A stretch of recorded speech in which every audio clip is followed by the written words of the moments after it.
โจรปล้นทรัพย์กี่สิบครั้งพ่อแม่ก็ไม่เสียใจเท่ากับลูกบังคับให้พ่อแม่แบ่งทรัพย์สมบัติท่านทั้งหลายพ่อแม่เป็นผู้รู้ว่าสมบัติที่พ่อแม่มีอยู่สมควรจะแบ่งให้ลูกหรือยังพ่อแม่เป็นผู้รู้ตัวตนของลูกนิสัยของลูกพฤติกรรมของลูกพ่อแม่จึงไม่ได้แบ่งทรัพย์สมบัติให้เพราะพ่อแม่ลูกรู้ลูกว่าเป็นเช่นนี้เป็นแบบนี้แบ่งทรัพย์สมบัติให้แล้วก็ไม่สามารถรักษาทรัพย์สมบัตินั้นได้พ่อแม่จึงไม่แบ่งทรัพย์สมบัตินั้นให้กับลูกถึงจะแบ่งก็ถึงเวลาที่ลูกจะรับผิดชอบตนเองได้ท่านทั้งหลายผู้เป็นลูกต้องมีสติลูกที่มีสติก็คือลูกนั้นจะทำให้พ่อแม่ไว้ใจเชื่อใจเมื่อพ่อแม่ไว้ใจเชื่อใจไม่จำเป็นต้องขอเงินจากพ่อจากแม่ไม่ต้องขอทรัพย์สมบัติจากพ่อจากแม่พ่อแม่จะถามให้เราเองพ่อแม่จะหยิบยื่นให้เราเองเพราะพ่อแม่ไว้ใจเชื่อใจแล้วกับลูกที่มีสติก็ไม่เรียกร้องทรัพย์สมบัติจากพ่อจากแม่ลูกที่มีสติจะดำเนินชีวิตแสวงหาทรัพย์สมบัติด้วยลำแข้งของตนเองด้วยจิตของตนเองลูกที่มีสติจะไม่พึ่งพาทรัพย์สมบัติของพ่อแม่ลูกที่มีสติจะไม่แสวงหาทรัพย์สมบัติพ่อแม่ไม่พึ่งทรัพย์สมบัติของพ่อแม่พวกเราทั้งหลายก็มีลูกส่วนหนึ่งที่ขาดสติเมื่อขาดสติพ่อแม่ก็ไม่ไว้ใจไม่เชื่อใจที่จะมอบสมบัตินั้นให้ลูกแบ่งสมบัตินั้นให้กับลูกในพวกเราต้องพิจารณาเราต้องมีผู้ที่เป็นลูกที่ขาดสติพ่อแม่เมื่อแม่ไม่ไว้ใจไม่เชื่อใจแม่ก็ไม่สามารถแบ่งทรัพย์สมบัติอันนั้นให้กับลูกได้ในพวกเราถ้าเช่นลูกติดยาลูกติดยาเสพติดลูกติดเหล้าใช่ไหมแม้กระทั่งเงิน5 บาท10 บาทพ่อแม่ก็ยังไม่อยากจะให้ไม่ต้องไปสมบัติมากมายมหาศาลในพวกเราทั้งหลายเพราะฉะนั้นแม่เนี่ยเสียใจที่สุดก็คือเสียใจที่ลูกบังคับให้พ่อแม่แบ่งทรัพย์สมบัติคือเป็นสิ่งที่พ่อแม่เสียใจพวกเราต้องพิจารณาลูกที่มีสติก็จะไม่ทำให้พ่อแม่นั้นร้องไห้เสียใจลูกที่ขาดสตินั้นจะทำให้พ่อแม่ร้องไห้และเสียใจบังคับพ่อแม่ให้ทรัพย์แบ่งสมบัติให้กับลูกอันนี้คือเป็นที่น่าสังเวชเวทนาเกิดมาก็ไม่มีความสามารถที่จะหาทรัพย์สมบัติลูกจำนวนมากเพื่อจะแสวงหาทรัพย์สมบัติได้ตัวเราเองไม่คิดจะพึ่งพาอาศัยสมบัติของพ่อของแม่ในพวกเราทั้งหลายลูกส่วนหนึ่งนี่รอแบ่งทรัพย์สมบัติจากพ่อจากแม่ลูกส่วนหนึ่งขอเงินพ่อแม่ใช้ทุกวันลูกอีกคนหนึ่งไม่เคยขอเงินแม่ใช้พยายามจะหาเงินให้แม่ใช้นี่แหละพวกเราทั้งหลายบางครั้งแม่ก็มีกรรมกับลูกลูกก็มีกรรมกับแม่บางครั้งแม่ก็มีกรรมกับลูกหลงไหลลูก ที่ไม่ทำงานอีกรักลูกที่ไม่ทำงานอีกรักลูกหลงลูกที่ขอเงินจากพ่อจากแม่ลำเอียงอีกในพวกเราทั้งหลายลูกที่หาเงินเลี้ยงพ่อเลี้ยงแม่บางครั้งแม่ก็เป็นที่รังเกียจของพ่อแม่แม่ก็ลำเอียงไม่รังเกียจแต่ลำเอียงลูกหาเงินให้พ่อให้แม่ตลอดให้เงินพ่อแม่ใช้ตลอดเวลาแม่ก็ยังไม่ค่อยเห็นค่าของลูกคนนั้นนี่แม่ส่วนหนึ่งก็มีแม่คนส่วนหนึ่งก็ขาดสติไม่เห็นความจริงของลูกที่หาเงินมาให้แม่ใช้แม่กลับไปเห็นเงินลูกอีกคนหนึ่งที่ไม่ได้ค่อยทำงานไม่เอาไหนเห็นค่าลูกอีกคนหนึ่งที่ไม่ได้ทำงานแล้วไม่เอาไหนได้เงินจากลูกคนนี้ก็เอาไปให้ลูกอีกคนหนึ่งที่ไม่เอาไหนนี่แหละพวกเราทั้งหลายเรียกว่าวิบากกรรมของแม่ของลูกลูกที่ดีก็มีวิบากกรรมลูกที่ไม่ดีก็มีวิบากกรรมแม่ดีนะแม่ไม่ดีก็มีวิบากกรรมเหมือนกันหมดทุกครอบจะมีอยู่บางครอบครัวจะเป็นเช่นนี้ลูกมีสติแต่แม่ขาดสติเห็นไหมพวกเราทั้งหลาย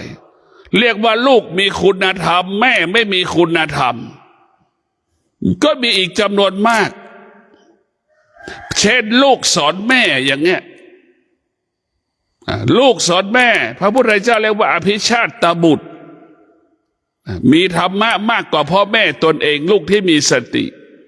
สอนพ่อแม่ตนเองอีกส่วนมากก็ยังมีอีกพ่อแม่ที่ขาดสติขาดสติก็คือดำรงตนไม่ถูกต้องชอบธรรมนำมาซึ่งปัญหาสารพัดปัญหาให้กับลูกตนเองมีหนี้มีสินเล่นการพนันไม่มีวันจบสิ้นลูกต้องไปใช้หนี้ให้ไม่มีวันจบจนลูกเบื่อเอื่อมละอาแม่ที่ขาดสติแต่พวกเราต้องมีสติพิจารณาพวกเราทั้งหลายผู้เป็นแม่ผู้เป็นพ่อเนี่ยส่วนมากก็หลงแต่ลูกผู้ชายรักแต่ลูกผู้ชายลูกผู้ชายจะได้ทรัพย์สมบัติมากกว่าลูกผู้หญิงทั้งที่ลูกผู้หญิงเป็นผู้ดูแลพ่อและแม่อย่างดีแต่เวลาแบ่งทรัพย์สมบัติลูกผู้หญิงได้สิ่งที่ไม่ดีได้ที่ไม่ดีได้น้อยนี่แหละพวกเราทั้งหลายพ่อแม่ขาดสติขาดปัญญาเนี่ยจะไม่ให้ความเป็นธรรมแก่ลูกตนเองจะมีความลำเอียงในลูกของตนเองพ่อแม่ที่ขาดสติปัญญาไม่เห็นความจริงของลูกตนเองหลงไหลแต่ลูกผู้ชายลูกผู้ชายได้แต่ขอเงินแม่ได้แต่ขอเงินพ่อแม่ใช้แต่ลูกผู้หญิงน้อยมากที่จะขอเงินพ่อแม่ใช้ใครเป็นลูกผู้หญิงก็รู้อยู่แก่ใจที่พูดอยู่วันนี้ว่าเป็นจริงหรือไม่ส่วนมากลูกผู้หญิงไม่มีโอกาสจะขอเงินพ่อแม่ใช้พ่อแม่ไม่ให้โอกาสลูกผู้หญิงคนที่ขอเงินพ่อแม่ใช้มากที่สุดก็ได้แก่ลูกผู้ชายและแม่ก็ให้โอกาสลูกผู้ชายนี่ขอเงินพ่อแม่ใช้มากที่สุดแต่พวกเราทั้งหลายต้องพิจารณาลูกผู้ชายเนี่ยบางคนก็มีสติเรียกว่า50%ของลูกผู้ชายมีสติครึ่งหนึ่งอีกครึ่งหนึ่งก็ขาดสติส่วนมากลูกผู้หญิงจะเป็นผู้ที่มีสตินะพวกลูกผู้หญิงจะมีสติแสวงหาทรัพย์สมบัติสร้างชีวิตสร้างอนาคตของตนเองด้วยลำแข้งของตนเองแต่พวกเราทั้งหลายไม่ต้องพึ่งพาสมบัติของพ่อแม่นี่แหละคือ ลูกที่มีสติลูกที่มีปัญญาพึ่งพาตนเองอาศัยตนเองไม่ทำให้พ่อแม่ทุกข์ใจเสียใจลูกที่มีสติมีทรัพย์มีสมบัติก็แบ่งให้พ่อให้แม่อีกเกื้อกูลพ่อแม่อีกนี่คือลูกที่มีสติส่วนลูกที่ขาดสติแบ่งเงินให้เพื่อนใช้แบ่งเงินให้ผู้หญิงผู้ชายที่เป็นบ่าวเป็นสาวที่ตัวเองหลงรักใช้ให้ความสำคัญผู้หญิงผู้ชายที่สมมติว่าเป็นแฟนเราสมมติว่าที่ภรรยาของเราสามีของเรามากกว่าพ่อแม่ตนเองนี่แหละลูกที่ขาดสติจึงไม่เห็นความจริงเห็นคนอื่นมากกว่าเห็นบุคคลอื่นสำคัญมากกว่าพ่อแม่ตนเองลูกที่มีสติจึงรู้ว่าพ่อแม่ได้เป็นต้นกำเนิดให้ชีวิตของเราสมบัติที่พ่อแม่ให้เรามาก็คือชีวิตของเรานี่แหละเนี่ยสมบัติที่พ่อแม่มอบให้เรามาก็คือชีวิตถ้าเราไม่มีชีวิตเราจะไม่มีทรัพย์ไม่มีสมบัติเนี่ยลูกที่มีสติก็จะเข้าใจเช่นนี้ลูกที่ขาดสติจะเรียกร้องทรัพย์สมบัติที่พ่อแม่หามาได้เห็นไหมตัวเองไม่ต้องเอาหาทรัพย์สมบัติไปแสวงไปเรียกร้องหาทรัพย์สมบัติที่พ่อแม่หามาได้แต่ลูกที่มีสติกับพิจารณาว่าชีวิตนี่แหละคือที่พ่อแม่แบ่งทรัพย์สมบัติไปให้เมื่อเรามีอวัยวะครบ32ประการที่พ่อแม่มอบให้เนี่ยนี่แหละคือเครื่องมือทำมาหากินเครื่องมือประกอบอาชีพก็อยู่ที่ร่างกายของเราหมดคืออวัยวะของเรานั่นแหละไม่ว่าตาหูจมูกลิ้นกายใจมือขวามือซ้ายเท้าขวาเท้าซ้ายเนี่ยมันเป็นเครื่องมือที่พ่อแม่มอบให้เรามาลูกที่มีสติจึงใช้อวัยวะทุกส่วนของร่างกายให้เป็นประโยชน์เกิดประโยชน์สูงสุดเพื่อให้ได้มาซึ่งทรัพย์เพื่อได้มาซึ่งสมบัติแต่พวกเราทั้งหลายพิจารณาดูส่วนลูกขาดสตินั้นนอนก็ตื่นได้ว่านอนตื่นสายแต่งตัวสวยหล่อไม่ทำงานมีเหตุมีผลมีข้ออ้างมีข้อแก้ตัวส่วนลูกที่มีสตินั้นตื่นนอนแต่เช้าตื่นแต่เช้ามีความพร้อมที่จะไปประกอบอาชีพมีสติรู้ว่าจะต้องออกจากบ้านไปประกอบอาชีพไปปฏิบัติหน้าที่แล้วก็มีสติรู้ได้ทำหน้าที่นั้นให้ดีที่สุดเพื่อให้ชีวิตมั่นคงได้เงินมาได้ทรัพย์สมบัติมาเลี้ยงพ่อเลี้ยงแม่มีลูกจำนวนมากมีชีวิตอดทนเพื่อพ่อเพื่อแม่อดทนเพื่อพ่อเพื่อแม่จะทุกข์ทรมานลำบากก็ต้องอดทนเพื่อจะได้เงินมาเลี้ยงพ่อเลี้ยงแม่ลูกที่มีสติจะเป็นผู้ที่เสียสละทุกอย่างให้กับพ่อแม่ของตน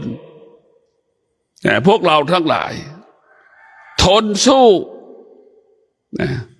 เกียรติศักดิ์ศรีไม่มีเกียรติศักดิ์ศรีไม่ให้เกิดถ้ามีเกียรติและศักดิ์ศรีจะออกจากงานลูกที่ไหนที่มีสติไม่มีเกียรติไม่มีศักดิ์ศรีมีแต่ความอดทนมีแต่ความอดทนเพื่อจะอดทนทำงานได้เงินแล้วให้พ่อแม่ได้กินได้ใช้อย่างมีความสุขสิ้นเดือนมามีเงินให้แม่ยามที่แม่เจ็บป่วยก็มีเงินซื้อยาให้พ่อแม่พาแม่ไปหาหมอมันจะคิดแบบนี้เพราะฉะนั้นพวกเราทั้งหลายลูกที่มีสติทรัพย์สมบัติพ่อแม่ไม่มีค่าไม่มีความหมายใดๆลูกที่มีสติจึงให้ร่างกายตนเองนะมีค่ามีความหมายสมบัติจะกี่สิบล้านอยู่ที่จิตของเราสมบัติเราจะเอากี่สิบล้านกี่หมื่นล้านก็อยู่ที่ร่างกายของเราร่างกายของเราเป็นเครื่องมือหากินร่างกายของเราเป็นอาวุธเป็นเครื่องมือการประกอบอาชีพในพวกเราทั้งหลายเพราะฉะนั้นลูกที่มีสติจึงชื่อว่าพ่อแม่ให้ชีวิตนี่แหละชื่อว่าให้สมบัติโลกใบนี้เป็นสมบัติของพ่อแม่ทั้งหมดโลกใบนี้เป็นสมบัติของพ่อแม่ ที่มอบให้กับลูกลูกคนไหนที่มีสติมีความอดทนก็สามารถมีแสวงหาทรัพย์ได้ทรัพย์มากมายมหาศาลดังลูกส่วนหนึ่งที่มีความอดทนจึงแสวงสมบัติที่มีอยู่บนโลกใบนี้ที่แม่มอบให้กับลูกนะลูกที่ขาดสติลูกที่ขาดปัญญาไม่ได้แสวงหาทรัพย์สมบัติที่มีอยู่บนโลกใบนี้กลับไปแสวงหาสมบัติที่พ่อหามาได้เห็นไหมมันต่างกันเพราะจิตเดิมมนุษย์นี่พวกเราทั้งหลายจิตเดิมของมนุษย์นี่มันไม่รู้เรื่องความจริงจิตเดิมมนุษย์มันไม่รู้เรื่องความจริงรู้แต่เรื่องธรรมชาติรู้เรื่องแต่ธรรมชาติรู้แต่เรื่องประเพณีและวัฒนธรรมมันไม่รู้เรื่องความจริงดังคำว่าสมองมนุษย์เนี่ยมันมีแต่คำว่าประเพณีมีแต่คำว่าวัฒนธรรมมีแต่คำว่าสังคมอยู่ในสมองของเราหมดมันไม่มีความจริงเลยในสมองของเราเนี่ยมันไม่มีความจริงมันมีแต่คำว่าประเพณีวัฒนธรรมสังคมเราจึงไม่ได้พบความจริงเราจึงไม่เห็นความจริงดังคำว่าจิตเดิมมนุษย์นั้นรู้แต่เรื่องธรรมชาติรู้แต่เรื่องสังคมแต่ไม่รู้เรื่องธรรมะรู้เรื่องธรรมชาติรู้แต่เรื่องสังคมแต่ไม่รู้เรื่องธรรมะแต่พวกเราทั้งหลายธรรมะนั้นมันเป็นหลักให้กับชีวิตเช่นสติเป็นหลักให้กับจิตศีลเป็นหลักให้กับกายศีลเป็นหลักให้กับกายสติเป็นหลักให้กับจิตจิตควบคุมจิตสติควบคุมจิตศีลควบคุมกายในพวกเราทั้งหลายสมาธิจะควบคุมอยู่กับส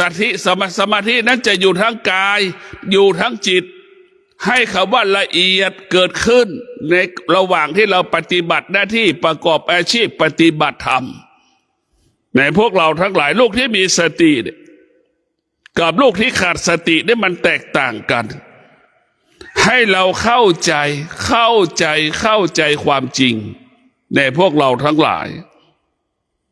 ความจริงมันเป็นเช่นนี้ลูกที่มีสติก็จะเป็นลูกที่สร้างสรรค์ชีวิตตนเองสร้างครอบครัวให้เกิดคำว่ามั่นคงในลูกที่มีสติลูกที่มีสตินั่นคือเป็นลูกที่แสวงหาเป็นลูกที่มีสติคือแสวงหาแกนแห่งความจริงแสวงหาสาระความจริงของชีวิตเมื่อลูกรู้เรื่องธรรมะลูกนั้นก็จะเป็นผู้รู้ซึ่งธรรมะว่าจิตของลูกดั้งเดิมได้เป็นรู้เรื่องแต่ธรรมชาติลูกรู้เรื่องแต่สังคมแต่พอลูกเกิดมาแล้วแสวงหาหลักของชีวิตลูกจึงพบคำว่าธรรมะนี่แหละเป็นหลักของชีวิตจิตเดิมของลูกรู้เรื่องธรรมชาติพอลูกมาเรียนรู้ลูกจึงรู้ว่าธรรมะเป็นหลักให้กับชีวิตเมื่อลูกรู้ว่าธรรมะเป็นหลักให้กับชีวิตลูกจึงอดทน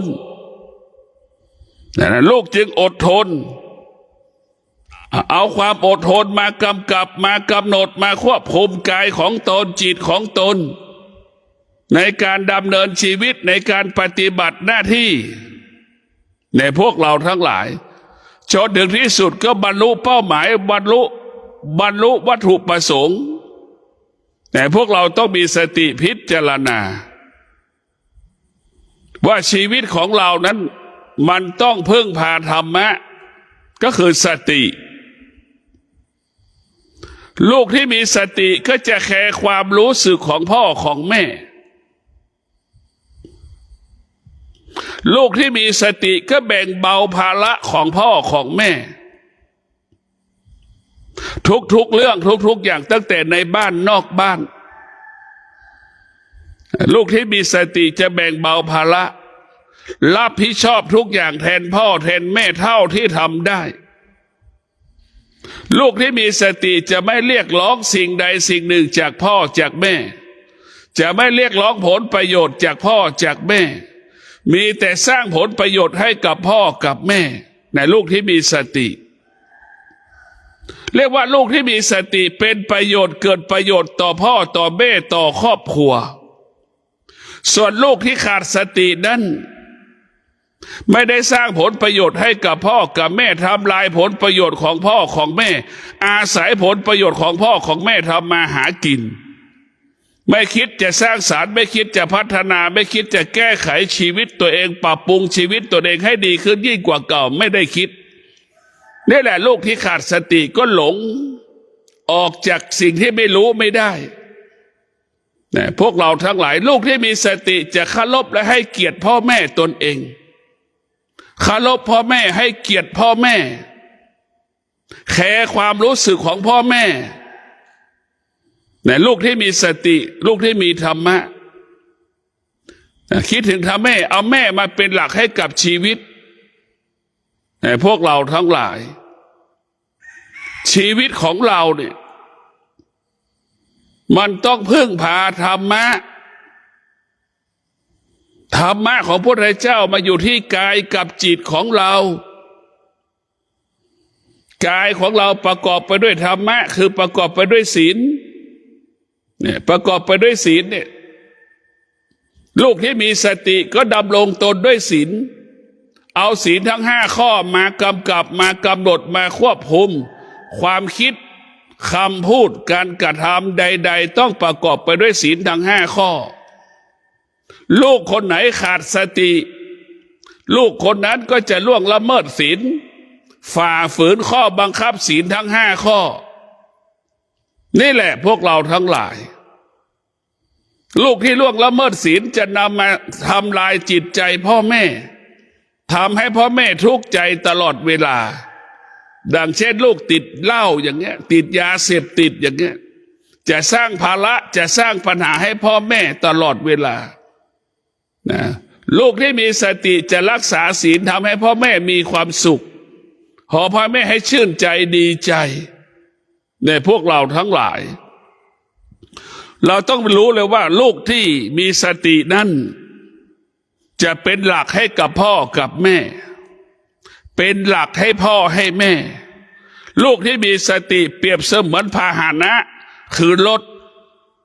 ให้พ่อแม่นั้นนั่งอยู่บนพาหนะลูกเปรียบเสมือนพาหนะในพวกเราทั้งหลายลูกที่มีสติเปรียบเสมือนงัวเหมือนควายแม่เปรียบเสมือนคนนั่งลงบนเกวียนเห็นไหมลากแบบนั่นแหละลูกเสียสละมา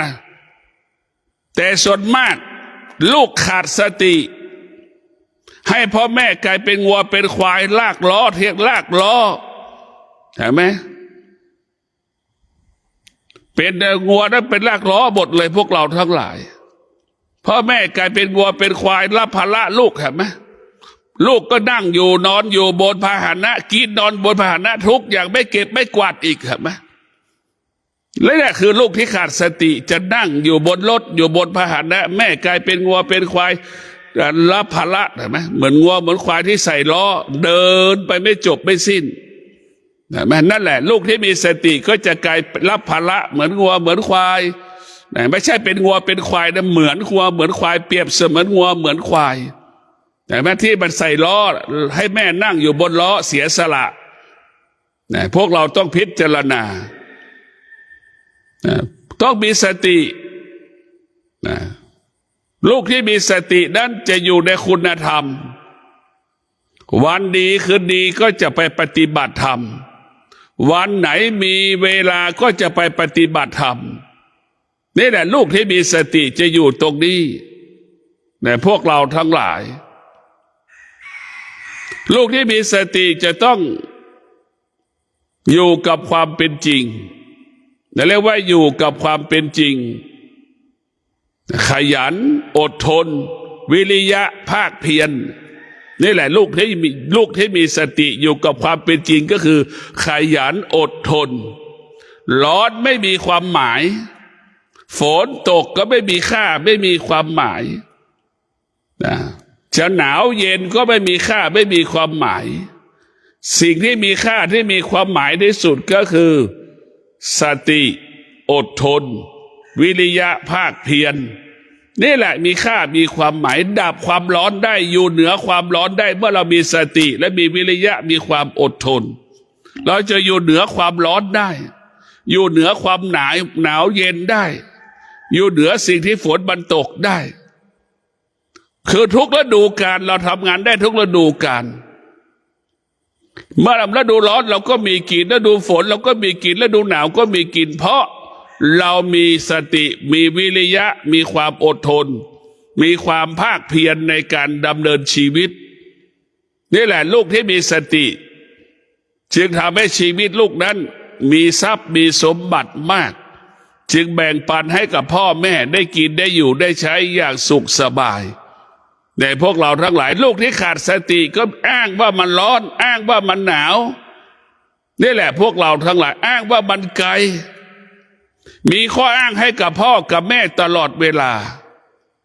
ไม่คิดพัฒนาไม่คิดแก้ไขชีวิตตนเองพวกเราทั้งหลายลูกที่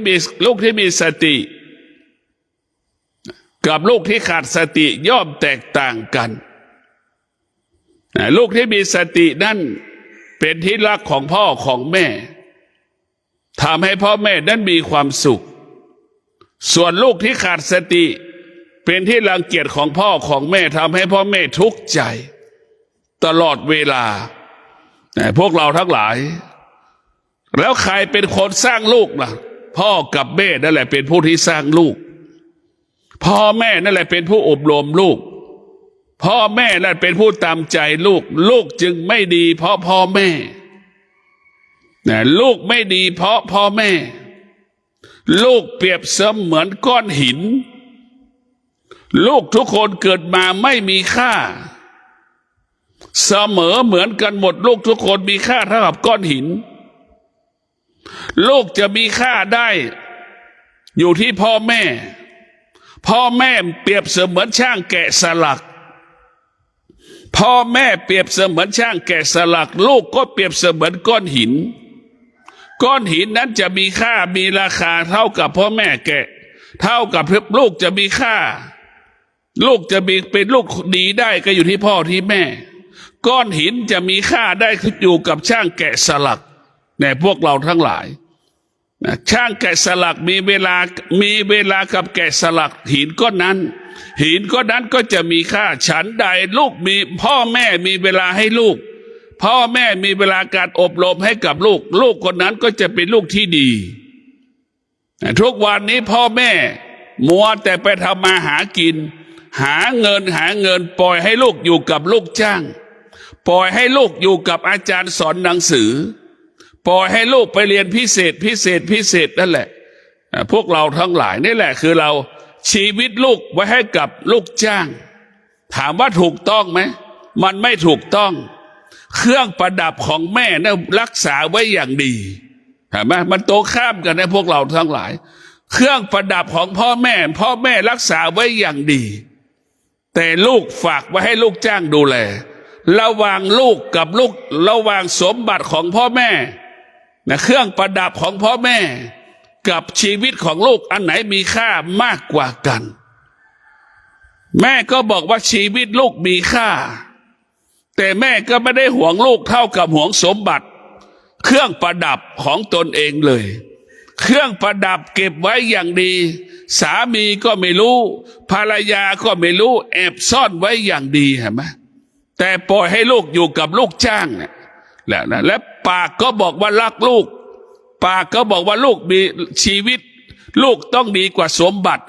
อัญมณีที่มีอยู่ในกายของเราแต่พวกเราทั้งหลายเราต้องพิจารณาดูก็มีพ่อมีแม่จำนวนมากที่ขาดสติเห็นโทรศัพท์มือถือนี่สำคัญกว่าลูกตนเองอีกในพวกเราทั้งหลายโทรศัพท์มือถือสำคัญกว่าลูกตัวเองอีกก็มีอีกจำนวนมากถ้าแม่คนไหนสนใจโทรศัพท์มือถือดังได้ไปสนใจลูกตนเองดังโทรศัพท์มือถือเนี่ยลูกจะดีที่สุดแต่ทุกวันนี้แม่สนใจโทรศัพท์มือถือมากกว่าลูกตนเองอีกนี่คือแม่ก็ผิดปกติเห็นไหม โทรศัพท์มือถือขาดไม่ได้วิ่งรถไปครึ่งทางยังต้องโวนมารับกับโทรศัพท์มือถืออีกนึกดูกันแล้วกันนะคนไม่แล้วว่าแม่ที่ขาดสติก็ไม่เห็นความจริงลูกที่ขาดสติก็ไม่เห็นความจริงลูกที่ขาดสติไม่เห็นความจริงของแม่ว่าแม่ลำบากหาเงินทองมาลำบากอย่างเงี้ยไม่เห็นความจริงได้แต่ขอเงินได้ขอเงินพ่อแม่ไม่เห็นความทุกข์ของพ่อแม่ไม่เห็นความหลักของพ่อแม่คือลูกไม่รู้ความจริงแต่เพราะฉะนั้นพ่อแม่ทั้งหลายถ้ารักลูกไม่ควรให้ลูกนั้นอยู่กับลูกจ้างไม่ควรให้ลูกจ้างนั้นมีบทบาทต่อชีวิตลูกของตนมีลูกจำนวนหนึ่งที่ไม่เอาพ่อเอาแม่เอาแต่ลูกจ้างเชื่อแต่ลูกจ้างเนี่ยก็มีจำนวนมากในพวกเราทั้งหลายนี่คือมีเยอะอยู่นะเพราะอะไรเพราะลูกมีอยู่กับลูกจ้างลูกจ้างมีอิทธิพลต่อพ่อแม่ของตนเองเพราะฉะนั้นพวกเราทั้งหลายลูกจะดีไม่ดีขึ้นอยู่กับพ่อกับแม่นะพ่อแม่เท่านั้นลูกเปรียบเสมือนหวายเราจะงอไปตรงไหนก็ได้ลูกก็เปรียบเสมือนรถพาหนะนะพ่อแม่ก็เหมือนคนผลิตรถหรือสร้างรถพ่อแม่จะให้ลูกเป็นรถถีบก็ได้พ่อแม่จะให้ลูกเป็นรถเครื่องก็ได้พ่อแม่จะให้ลูกเป็นรถยนต์ก็ได้อยู่ที่พ่อแม่ที่มีปัญหาคือพ่อแม่ไม่มีเวลาให้กับลูกมีเวลาเลี้ยงมีเวลาหาเงินมีเวลาหาเงินแต่ไม่มีเวลาเลี้ยงลูกมีเวลาหาเงินไม่มีเวลาอยู่กับลูกเนี่ยนะพวกเราทั้งหลายมันจึงเป็นช่องว่างทำให้ลูกนั้นประสบปัญหาสารพัดปัญหาตามมานะพ่อแม่ที่มีสติจะให้ความสำคัญกับลูกตนเองนะก็ขอให้พวกเราได้โปรดพินิจพิจารณานะเราต้องพ่อแม่นี่สำคัญพ่อแม่ต้องบอกต้องสอนลูกให้ลูกยึดธรรมะเป็นหลักธรรมะเป็นตัวแทนของแม่นะ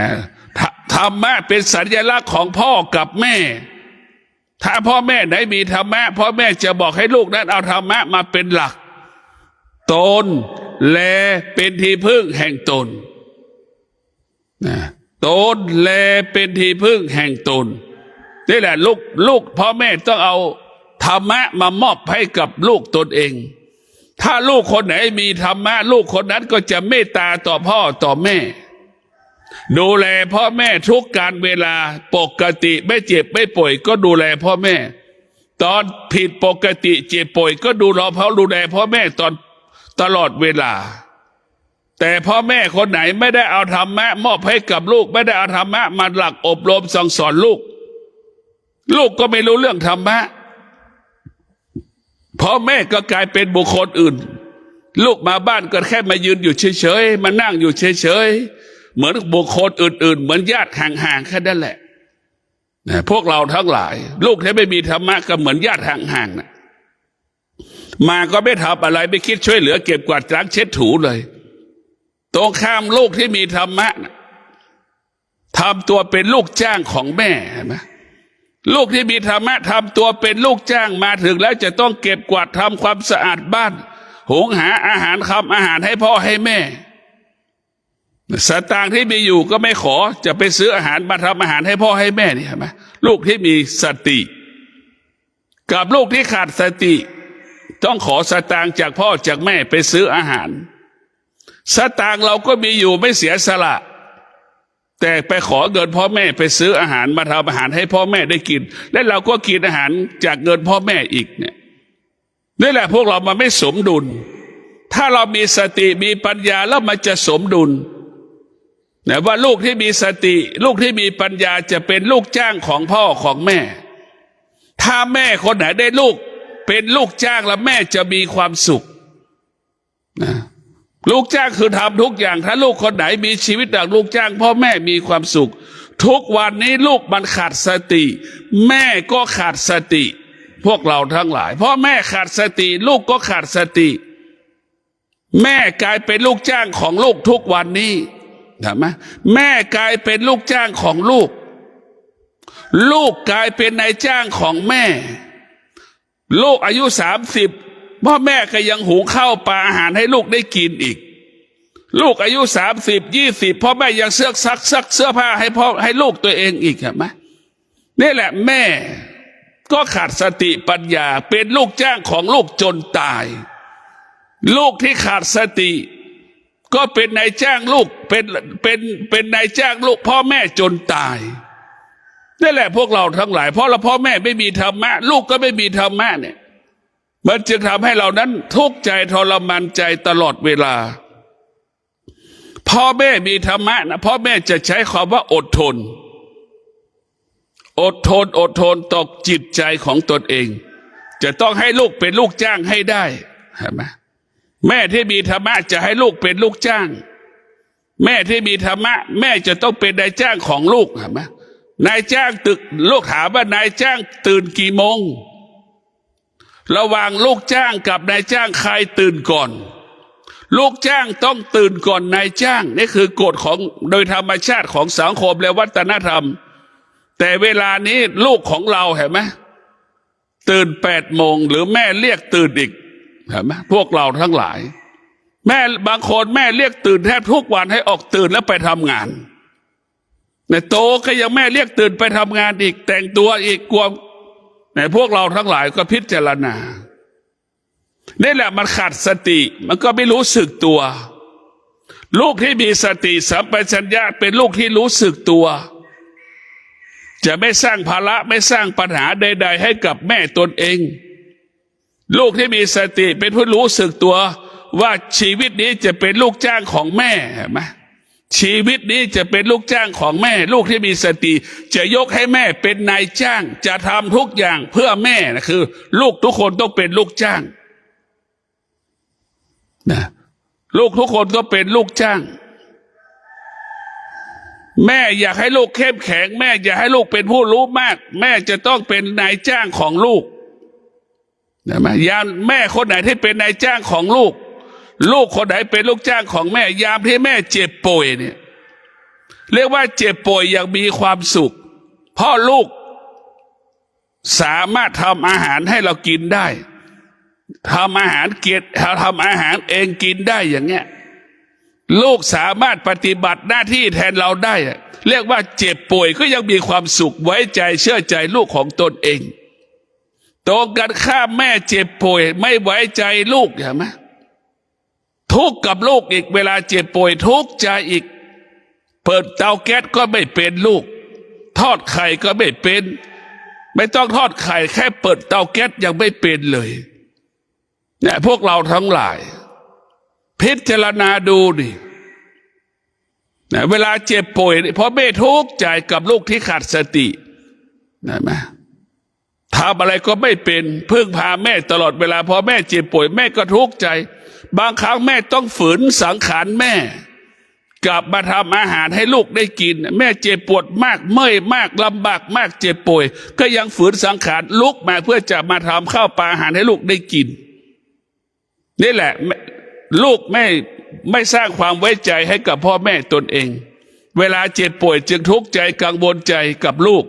ส่วนลูกที่มีสติเวลาพ่อแม่เจ็บป่วยไม่กังวลใจใดๆทั้งสิ้นไม่กังวลใจเพราะลูกชนะใจพ่อแม่ก็รู้ว่าลูกพึ่งพาตนเองได้จึงรู้ว่าลูกเป็นผู้รับผิดชอบหน้าที่ที่แม่ทำมาทั้งชีวิตได้เรียกว่าเจ็บก็มีความสุขป่วยก็มีความสุขตายก็มีความสุขเพราะรู้ว่าลูกนั้นพึ่งพาตนเองได้นี่แหละคือ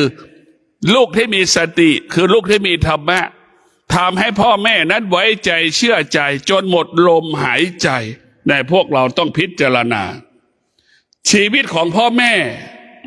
กับชีวิตของลูกเป็นผู้ไม่รับผิดชอบส่วนมากในพวกเราทั้งหลาย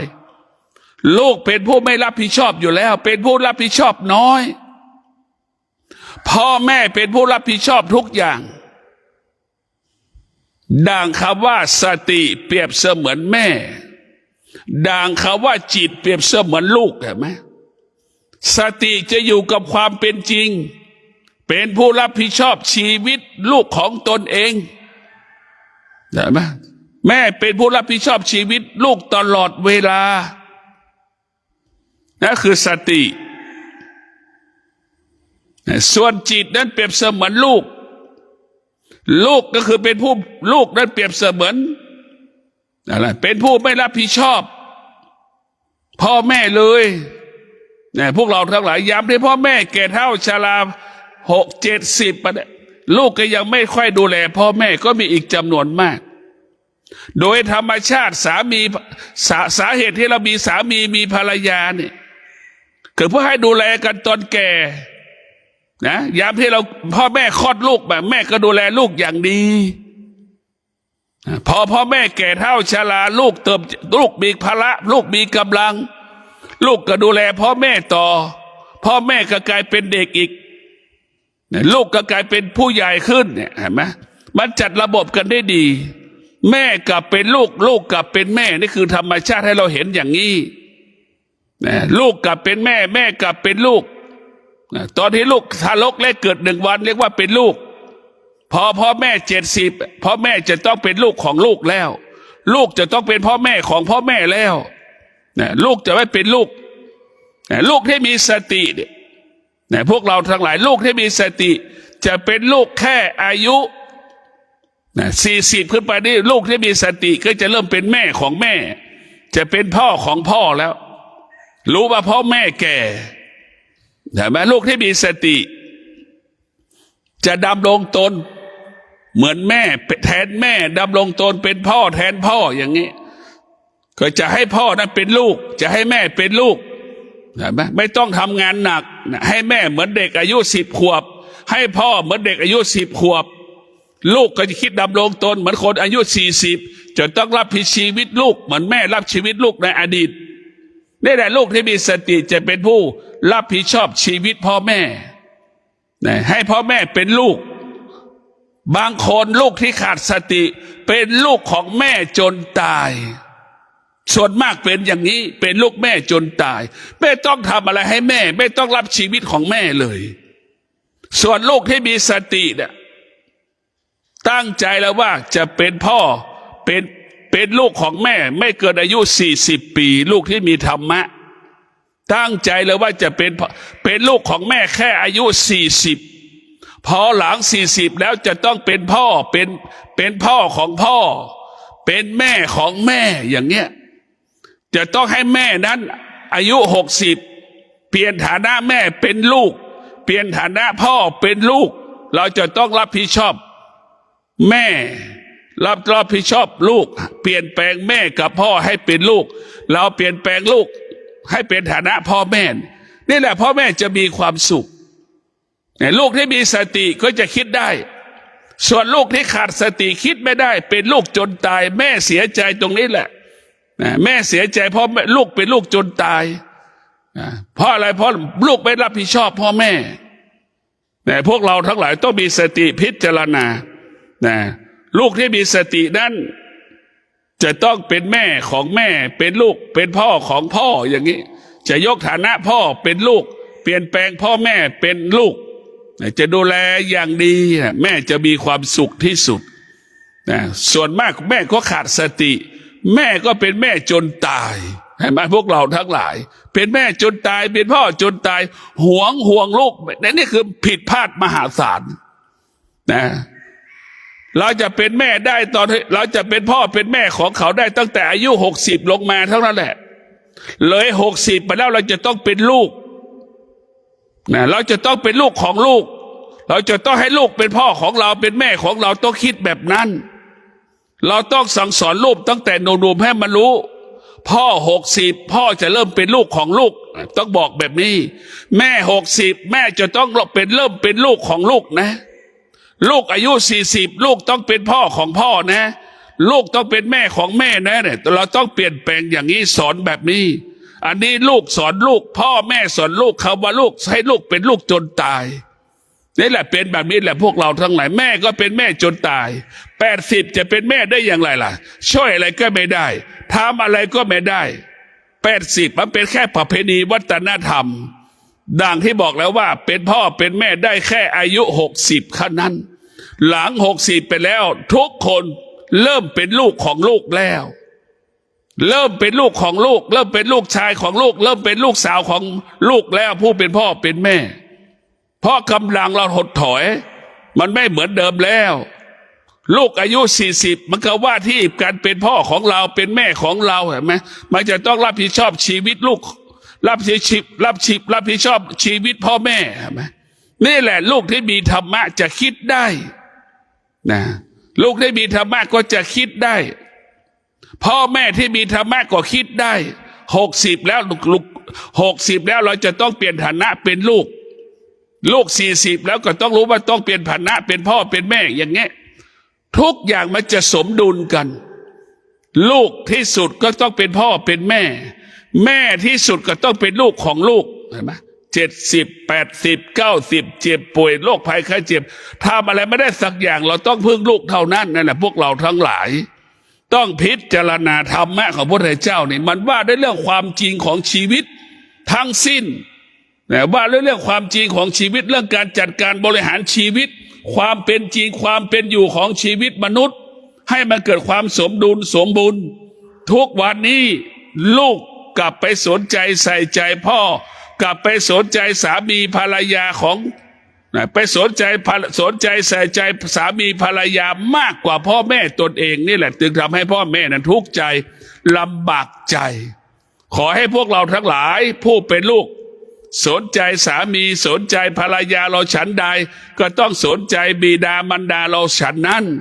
เราให้เวลาสามีภรรยาเราฉันใดเราต้องให้เวลาพ่อแม่ฉันนั้นในพวกเราทั้งหลายจดจำไว้ว่าโจรปล้นทรัพย์สมบัติพ่อแม่กี่สิบครั้งพ่อแม่ไม่เสียใจเท่ากับลูกขอแบ่งปันทรัพย์สมบัติจากพ่อจากแม่พ่อแม่เสียใจขอเจริญพร